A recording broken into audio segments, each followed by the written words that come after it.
बिस्मिल्लाहिर्रहमानिर्रहीम। आज तक के मुअज़्ज़ज़ नाज़रीन अस्सलामु अलैकुम। अब किस नंबर 32 मुलाहिज़ा फरमाएं। तुम अदालत की हद तक मेरे कानूनी मामलात की मशीर रहोगी, बाकी मामला से तुम्हारा दूर ही रहना अच्छा है, क्योंकि जो खेल हम खेल रहे हैं वो बहुत ख़तरनाक है।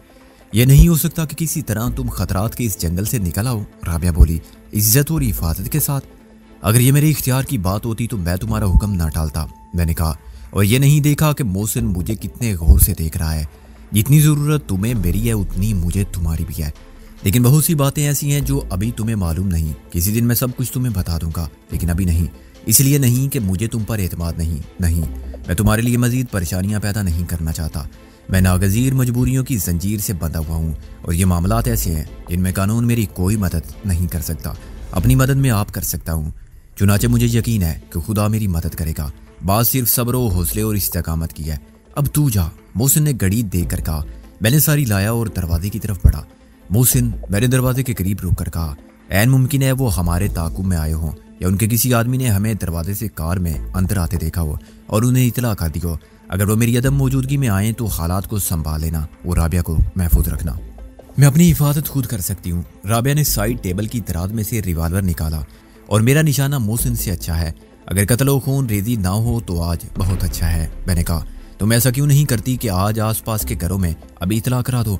कुछ लोग आ जाएंगे तो उनकी मौजूदगी में किसी की हिम्मत ना होगी।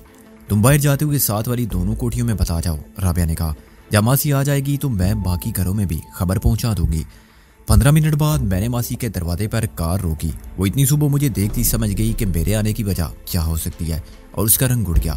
जब मैंने उसके खदशात की तस्दीक की तो उसने रोना शुरू कर दिया, और उसके साथ घर की दीगर औरतें भी एक जवान सा लड़के को लेकर कार में बैठ गईं। मासी तमाम रास्ता रोती रही, और उसके साथ आने वाली एक हम उम्र और एक नौजवान औरत उसे तसल्ली देती रही। मैंने ये पूछना मुनासिब नहीं समझा कि बाकी लोग कौन है, और 10 मिनट बाद उनको राबिया की कोठी पर उतार दिया, जहाँ भी खैरियत थी। बाजी के रोने पीटने की आवाज़ से घर की फजा यकलख्त मातमी हो गई। अंदर मुझे 2 अजनबी खवातीन के चेहरे भी दिखाई दिए, जो गालबन पास पड़ोस से आई थी। मोहसिन मुझे नीचे ही मिला और गेस्ट बेडरूम में ले गया, जहां डॉक्टर हमारे जंगी कैदी की मरहम पट्टी कर रहा था। ये तो गोली का जख्म है, डॉक्टर ने हम में से किसी की तरफ देखे बगैर कहा। हम दोनों खामोश रहे। लेकिन क्या बात है, अजीब नहीं कि दरवाजे पर खून का कोई दाग नहीं। किसने उठाया था इसे? मैंने, मोहसिन ने कहा। मैंने गौर नहीं किया था, उस वक्त अंधेरा भी था। राबिया ने मुझे फोन पर यही बताया था। वो पट्टी लपेटते हुए बोला, चुनाचे मैंने आते वक्त दरवाजे को गौर से देखा था। हमारे बयान की एक फाश गलती को डॉक्टर ने पकड़ लिया था, लेकिन इत्मीनान की बात यह थी कि वो घर का डॉक्टर था। उसे यह अंदेशा नहीं था कि वो हमसे बात किए बगैर पुलिस को फोन कर देगा। हमने कहा कि असल बात कुछ और है, जो हम बाद में बताएंगे, क्योंकि आज इसका मौका नहीं, और अंदेशा यह है कि इससे राबिया की बदनामी के सिवा कुछ हासिल नहीं होगा। उसने नागवारी से सारी लाया और कुछ कहे बगैर उठ खड़ा हुआ। मैं उसका बैग लेकर दरवाजे तक गया। मोहसिन मेरे साथ रहा। थैंक यू, उसने कार में बैठने के बाद कहा। एक बात याद रखो, डॉक्टर और वकील से हकीकत छुपाई जाए तो केस बिगड़ जाता है, और वो सही मदद भी नहीं कर सकते। मैं फिर आऊँगा 2 बजे जनाजे में शिरकत के लिए। उसने कार को बैक किया, और अभी उसकी गाड़ी बाहर निकली थी कि एक टैक्सी अंदर आ गई। उसमें राबिया के कुछ रिश्तेदार आए थे। मैंने टैक्सी को रोक लिया। मोहसिन ने मुझे सवालिया नज़रों से देखा। मैंने प्रोग्राम में थोड़ी सी तब्दीली की है। मैंने कहा, मैं राबिया की कार लेकर जाऊँगा, कार को सड़क पर छोड़ दूंगा और घूमकर पिछली तरफ से उस ज़ेरे तामीर कोठी में जाऊंगा। तू टैक्सी में मेरे पीछे रहना, लेकिन रुकने की बजाय टैक्सी को आखिर तक ले जाना। ड्राइवर कच्चे रास्ते पर जाने के लिए तैयार ना हो तो उसे कुछ दे देना। 10-20 ऊपर मुसल्ला हम दोनों होंगे। इसका फायदा? मोहसिन ने कहा। तेरा ख्याल है वहाँ अब भी कोई खतरा है? हाँ, मैंने राबिया के सामने इसका जिक्र नहीं किया था। मैंने कहा, उसके सामने तो मैंने कहा था कि दुश्मनों ने धमकी के अंदाज में बात की है, लेकिन हकीकत मुझे बरक्स लगती है। उन्होंने जाल फैलाया है। मेरे ज़हन से कपड़ों का ख्याल निकल गया था। उन्होंने मुझे याद दिलाया कि मेरे कपड़े एक चौकीदार की लाश के पास पड़े हुए हैं। ये याद दिलाने का क्या मकसद हो सकता है? यही कि मैं अपने कपड़े लेने जाऊं और पकड़ा जाऊं। उन्हें यकीन होगा कि अब मैं ज़रूर आऊँगा और वो मेरे मुंतज़िर होंगे, तो ताज्जुब की बात नहीं है। अलग अलग जाने में कौन सी अक्लमंदी है? मोहसिन बोला। एक साथ होंगे तो मुकाबला कर लेंगे। मैं एक चांस ले रहा हूँ। मैंने कहा, उनको भी ख्याल होगा कि मैं आया तो सुबह दम आऊँगा, इससे पहले कि दिन चढ़े और कोई अंदर आके लाश को देखे। 8 बजे तक कोई खतरा नहीं, और हम वहाँ 8 बजे तक ही पहुँचेंगे।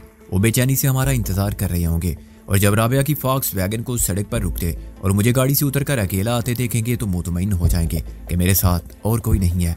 उन्हें यह ख्याल भी आएगा कि मोहसिन को मैंने राबिया के पास या उस जंगी कैदी की हिफाजत की खातिर पीछे छोड़ा है। ऐसे में अगर तेरी टैक्सी बाद में नमूदार हुई और कच्चे रास्ते पर चल के इधर आई तो उन्हें ये शक नहीं होगा कि उसमें तू होगा। उधर दूसरे घर भी हैं जो जरा फासले पर है, वहाँ भी लोग आते रहते हैं। तो टैक्सी को किसी और मकान की तरफ ले जाना और फिर वहां से सीधा दरवाजे के रास्ते अंदर। उम्मीद है मैं नीचे ही मुज़ाकरात में मसरूफ मिलूंगा या फिर अपने कपड़े समेट कर निकलने वाला हूँगा। खुदा ने चाहा तो हम 9 बजे तक वापस आ जाएंगे। रवाना होने से पहले हिफ्ज़े मा तकद्दम के तौर पर मैंने अपना रिवाल्वर खाली किया और मोहसिन ने अपना पूरा रिवाल्वर लोड कर लिया। मुझे अंदाजा था कि मेरे अंदेशे दुरुस्त साबित हुए और दुश्मन मुझे मुंतजिर मिला तो अंदर कदम रखते ही मुझे हथियार डालने पड़ेंगे और मेरा इरादा एक छोटा सा जुआ खेलने का था। अगर मेरे हाथ में अंदर जाते वक्त रिवाल्वर हुआ तो वो सबसे पहले मुझे महसूस करेंगे और फिर कहेंगे कि ये रिवाल्वर फेंक दो। मुमकिन है वो शख्स जो अपने रिवाल्वर की जद पर मुझे इस हुक्म की तामील पर मजबूर करे, मेरा रिवाल्वर उठा ले। और दोनों हाथों में 2 रिवाल्वर कौन रखता है? अगर उसने अपना रिवाल्वर जेब में डाल लिया और मेरा असला मेरे खिलाफ इस्तेमाल करके उसे अपनी फतह समझा तो धोखे में मारा जाएगा। अमलन वो गैर मुसल्लह होगा, लेकिन ये बात उसे गोली चलाने की नौबत आने तक मालूम नहीं होगी। मैं या मोहसिन कतई महफूज रहेंगे और जितनी देर में उसे रिवाल्वर के खाली होने का एहसास होगा और कोई दूसरा अपना रिवाल्वर निकालेगा, हमें काफ़ी मोहलत मिल जाएगी। मेरे अरीफ जोडू कराटे के दाव पीछ नहीं जानते थे जो मैं जानता था। मैं 2 मिनट में 4 अफराद को किसी बेदर तरीके पर लिटा भी सकता था और किसी मोहलक वार से ख़त्म भी कर सकता था। दूसरी एहतियात मोहसिन ने की, उसने अपना हुलिया थोड़ा सा बदल लिया। घर के अंदर ही उसे 4 खाने की एक लुंगी मिल गई जिसे उसने पतलून के ऊपर लपेट लिया। जूतों की जगह उसने चप्पल पहन ली है। राबिया पढ़ते वक्त ऐनक इस्तेमाल करती थी। मोहसिन ने उसके शीशे तोड़ के खाली फ्रेम को नाक पर फिट कर लिया और ये जनाना फ्रेम उसके मर्दाना चेहरे पर बहुत मुज़ीका खेज नजर आने लगा। उसके बाद कमीज उतार के वो सिर्फ बुनियान में रह गया। ये सारी कार्रवाई उसने तमाम लोगों से छुपकर गेस्ट बेडरूम में की, यहाँ तक कि राबिया को भी इसकी खबर ना हुई। फिर वो बड़ी फुर्ती से टैक्सी में जा बैठा। मैंने बड़े रोब से टैक्सी ड्राइवर को 50 रुपए का नोट दिया और उसे बताया कि कहाँ जाना है, बाकी पैसे रख लेना, मैंने बेनियाजी से कहा। और ड्राइवर के हक्का बक्का चेहरे को नहीं देखा जिसके लिए टिप की रकम किराए से ज्यादा हो गई थी। मैंने एक काम ये भी किया कि अपने असीर को दोबारा स्टोर रूम में शिफ्ट कर लिया और उसे बांधने के अलावा उसके हलक में कपड़ा भी ठोंस दिया ताकि खुदा न खास्ता वो होश में आ जाए तो चिल्लाने ना लगे। उसके स्याह नकाब और खून आलूदा लिबास को जूतों समेत मैंने रद्दी कागज में लपेटा और मिट्टी के तेल में भगो के प्लास्टिक की एक थैली में डाल दिया। मेरा इरादा था कि उसे राह में जहां मौका मिला नजर आतिश कर दूंगा। जब मैं कार लेकर निकला तो टैक्सी गायब हो चुकी थी। मोहसिन का हुलिया बहुत ही इत्मीनान बख्श था। बुनियान, 4 खाने की धोती, चप्पल और ऐनक में वो वहीं का कोई मजदूर नजर आने लगा और उस वक्त तक नहीं पहचाना जाएगा जब तक सामने आके रिवाल्वर नहीं निकाल देगा। नहर के किनारे चलते हुए एक मुख्तसर सा वक्फा ऐसा आया जब मुझे आगे पीछे कोई गाड़ी दिखाई ना दी। मैंने फॉक्सवैगन रोकी, नीचे उतर के कपड़ों की थैली सड़क से जरा दूर रखी और माचिस की तीली दिखाते ही भाग खड़ा हुआ। 2 मिनट बाद जब मैंने कार स्टार्ट की तो मुझे दूर बने हुए रेलवे के अफीसरों के एक बंगले में से कोई शख्स उस आग की तरफ बढ़ता हुआ नजर आया, मगर खतरे की कोई बात ना थी। फॉक्सवैगन इतनी दूर जा चुकी थी कि वो नंबर नोट नहीं कर सकता था और उसके पहुंचने तक आग का सब कुछ जला के खाक कर देना यकीनी था। 20 मिनट बाद मैंने सड़क पर ऐसी जगह कार रोकी जहां से वो ज़ेरे तमीर इमारत नजर आती थी। न जाने क्यों मुझे शुबह ही नहीं यकीन हो चला था कि दुश्मन की आंखें मुझे देख रही हैं। किसी दरीचे, किसी रोजे ने, दीवार या किसी दरवाजे की चूरी से शिकारी की नजरें अपने शिकार को दामे फरेब में गिरफ्तार होने के लिए कदम कदम आगे बढ़ता देखकर मुतमईन है। एक यरगमाली को खम छुड़ा के ले गए थे और अब उल्टा दुश्मन का एक आदमी हमारे कब्जे में था। उसकी रिहाई के लिए वो मुझे या मोहसिन को रख के ये सौदा कर सकते थे कि तुम हमारा आदमी छोड़ दो, हम तुम्हारा आदमी छोड़ देते हैं। मुझे कुछ देर हो गई थी। मोहसिन के रवाना हो जाने के बाद मैंने राबिया के घर पर चंद जरूरी अमूर को निपटाने में और फिर रास्ते में रुककर कपड़ों के बंडल को चलाने में थोड़ा सा इजाफी वक्त लिया था, लेकिन इस चंद मिनट की देर ने मुझे बचा लिया। अगर मैंने टैक्सी के साथ अपनी कार दौड़ाई होती तो मैं और मोहसिन तकरीबन साथ उस नामुकम्मल घर में पहुंचते जहां साईं चौकीदार की लाश पड़ी हुई थी। लेकिन हुआ ये कि मोहसिन वहां पहले जा पहुंचा और उसने खतरे को फौरन महसूस कर लिया। अभी मैं फॉक्सवैगन से उतर के चंद कदम ही चला था कि मैंने उसे तेज कदमों से अपनी तरफ आते देखा। बदले हुए हुलिये के बायस में उसे फौरन ना पहचान सका। फिर कोठी के अंदर से एक मुख्तसर सा जलूस बरामद हुआ जिसमें 4 पुलिस वालों समेत मुश्किल से दर्जन भर अफराद होंगे। वो मोहसिन के पीछे पीछे सड़क की तरफ बढ़े। मोहसिन ने एक बार पलट के देखा और अपनी रफ्तार तेज कर दी। मैं भी अब रुक गया था और मोहसिन के करीब आने का इंतजार कर रहा था। उसने मुझे वापस जाने का इशारा किया और मैं उल्टे पांव वापस हुआ। मेरे बैठते ही मोहसिन ने भी कार का दूसरा दरवाजा खोला। चल यहाँ से, वो मेरे साथ बैठते हुए बोला। इन लोगों ने करीब से हमें देखा तो पहचान जाएंगे। मैंने कार को स्टार्ट करने के लिए चाबी घुमाई। इंजन एक दफा हल्के से घुराया और खामोश हो गया। दूसरी और तीसरी बार में भी मेरी कोशिश बेसुध साबित हुई। मोहसिन ने तशवीश से मेरी सूरत को और फिर जलूस को देखा जो आहिस्ता आहिस्ता सड़क की तरफ बढ़ रहा था। मैंने चाबी घुमाने का अमल जारी रखा, लेकिन इससे बैटरी कमजोर पड़ने लगी। इंजन स्टार्ट होता और फिर बंद हो जाता। मालूम नहीं क्या हो गया है, मैंने परेशानी से कहा। गालबन ओवर हो गई है, पेट्रोल की बू से मैं यही अंदाजा कर सकता था। ठहर जा, सेल्फ मारने से बैटरी बिल्कुल बैठ जाएगी तो धक्के से भी फायदा नहीं होगा, मोहसिन ने उतरते हुए कहा।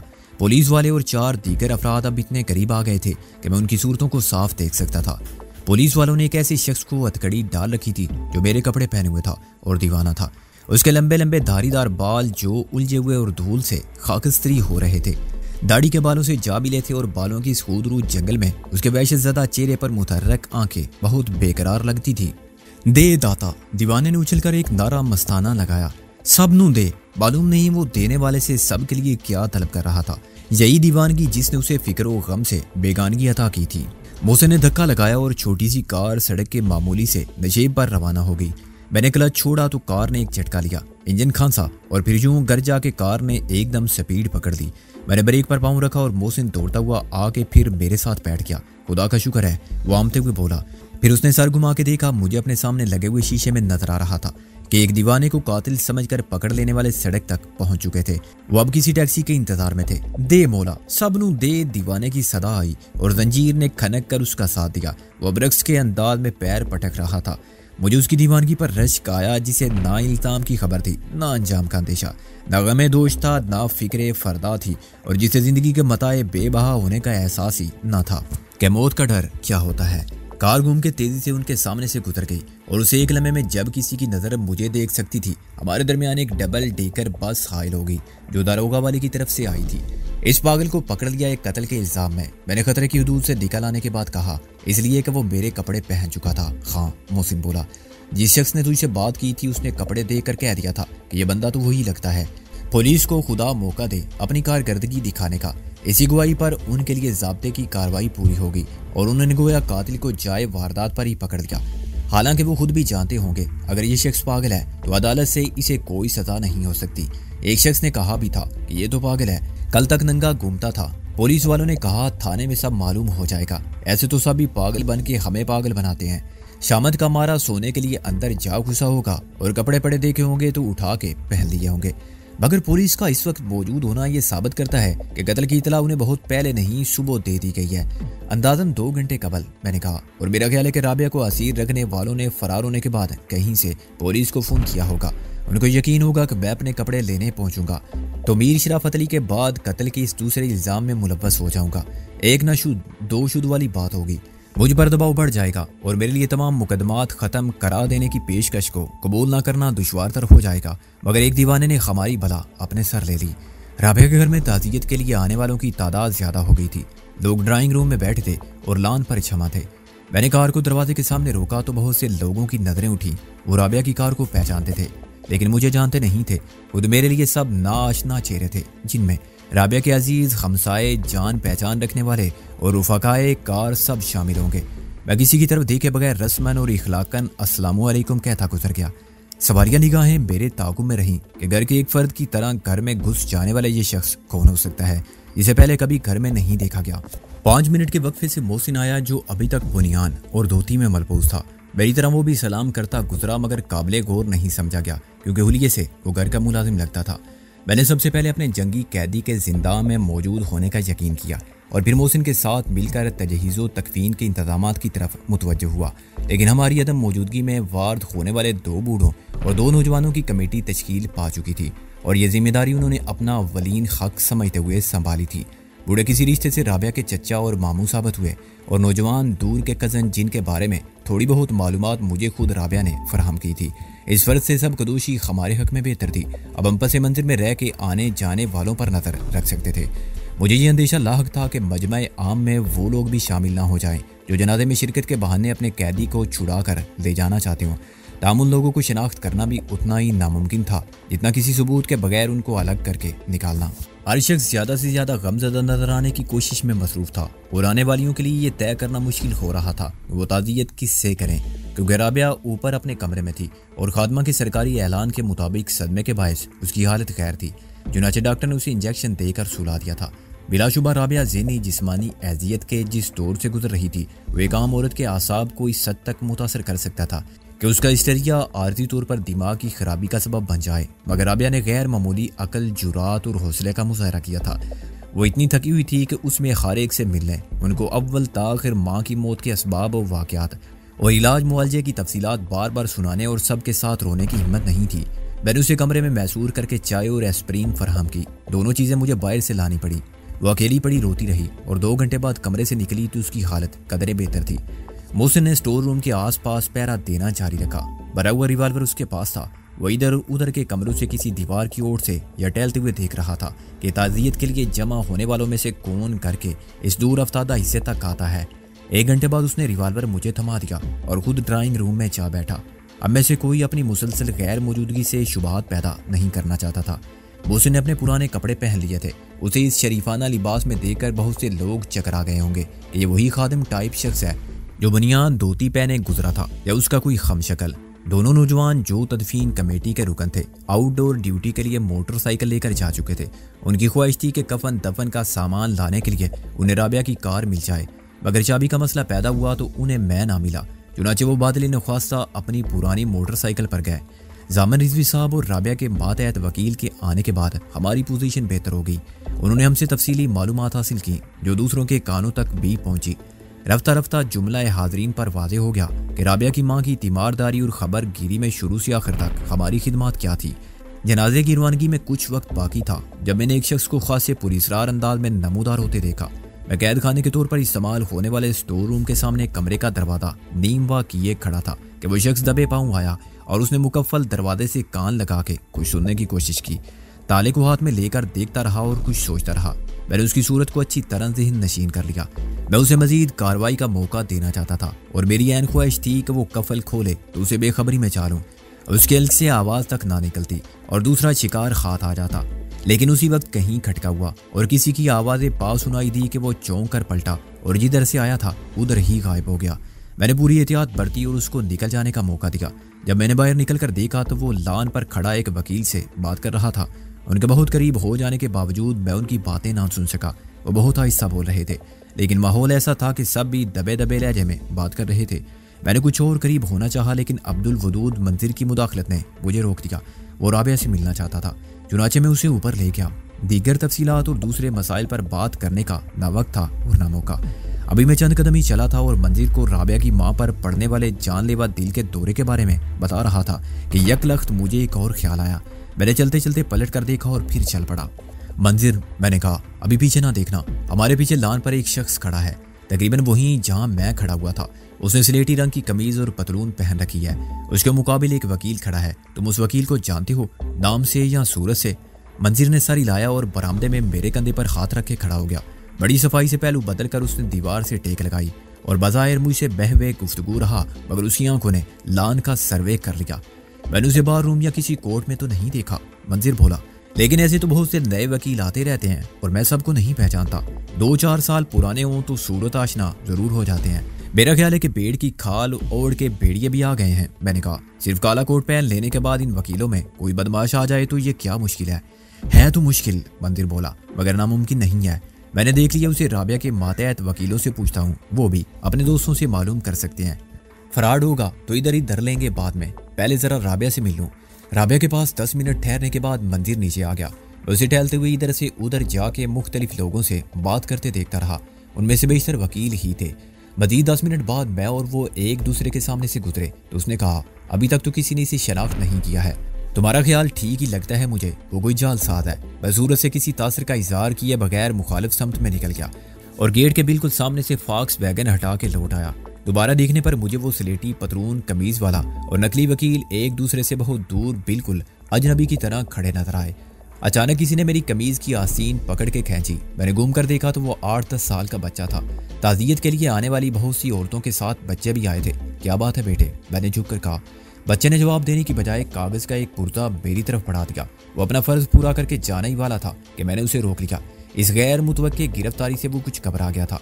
एक बात बताओ बेटे, मैंने उसके सर पर शफकत से हाथ फेर के नरमी से कहा, किसने दिया है तुम्हें ये खत?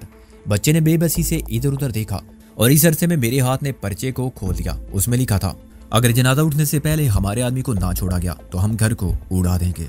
मैंने पर्चा जेब में रख लिया और बच्चे की तरफ देखा। उसकी नज़र काले कोट वालों पर जा रही थी। मगर इस सूरत को तलाश करने से कासिर थी जिसने उसे ये पैगाम पहुंचाने की खिदमत सौंपी थी और गायब हो गया था। शायद उसने बच्चे को 1 रुपया दिया होगा कि वो देखो, वो जो सफ़ेद पतलून और गहरी नीली कमीज वाले अनकर खड़े हैं ना, ये उनको दे आओ, शाबाश। और अब बच्चा परेशान था कि मेरे सवालों का क्या जवाब दे। मैंने उसको थपकी दी, जाओ खेलो, कोई बात नहीं, मैंने कहा। बच्चे ने इत्मीनान का सांस लिया और ऊपर भाग गया।